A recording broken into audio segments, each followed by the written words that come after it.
అబ్బా ఏం నడిచి తమ్ముడు గారిది కదమ్మా. గారి కొడుకు తెలిసేంటివే తెలియనటివే.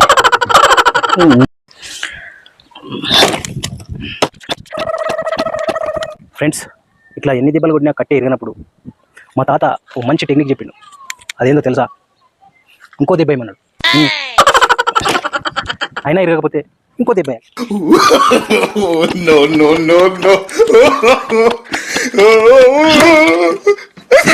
ఇట్లా ఇరిగినంత వరకు ఏమన్నాడు. ఈ టెక్నిక్ మీకు నచ్చినట్లయితే ఓ లైక్ చేయండి, కామెంట్ చేయండి ప్లీజ్. బ్రో కొంచెం జరుగుతావా?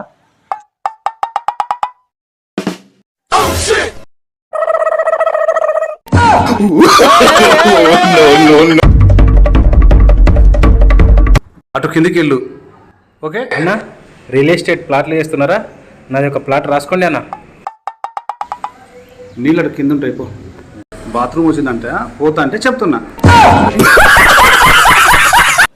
ఇంకా చెప్పరా బాబాయ్. ఆ రోజు పెద్ద పెద్ద కార్లు వచ్చింది చూడు ఇద్దరు, వాళ్ళు ఏం చేస్తారు బాబాయ్?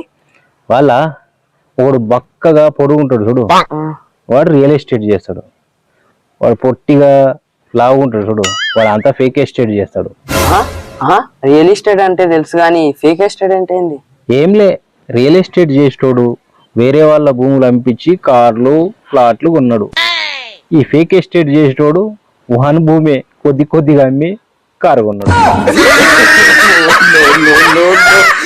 మామ, చాలా మంది పిల్లలను చూసినాం, బయటకు వచ్చినప్పుడు అర్ధగంట కోసం 5-6 సార్లు ఫోన్ చేస్తారు. మనం మీరు వచ్చి గంట సేపు మా ఒక్కొక్కసారి ఫోన్ చేయదు. సీక్రెట్ ఏంది? ఏం సీక్రెట్ ఉన్నది? నేను బయటికి వచ్చే ముందే నా పని నేను చేసుకుంటా. వచ్చేటప్పుడు మీ అక్కకు ఒక్క వార్నింగ్ ఇస్తా. గ్రేటే నువ్వు. హాయ్ ఫ్రెండ్స్, ఈరోజు నేను బ్యాంకుకి వెళ్తున్నా. ఓ మంచి డీల్ ఉంది. అది కనుక సెట్ అయితే లైఫ్ లాంగ్ నేను ఎవరిని చేయి దాచి డబ్బులు అడిగే అవసరం రాదు. నన్ను ఆశీర్వదించండి ప్లీజ్.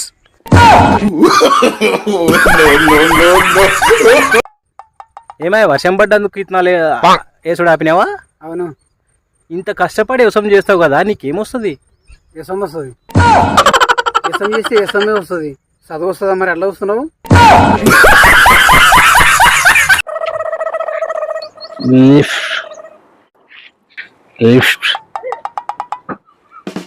అరే తాగుబోతు, అది గుర్రం మీద ఉన్న శివాజీ బొమ్మరా, బండి కాదు.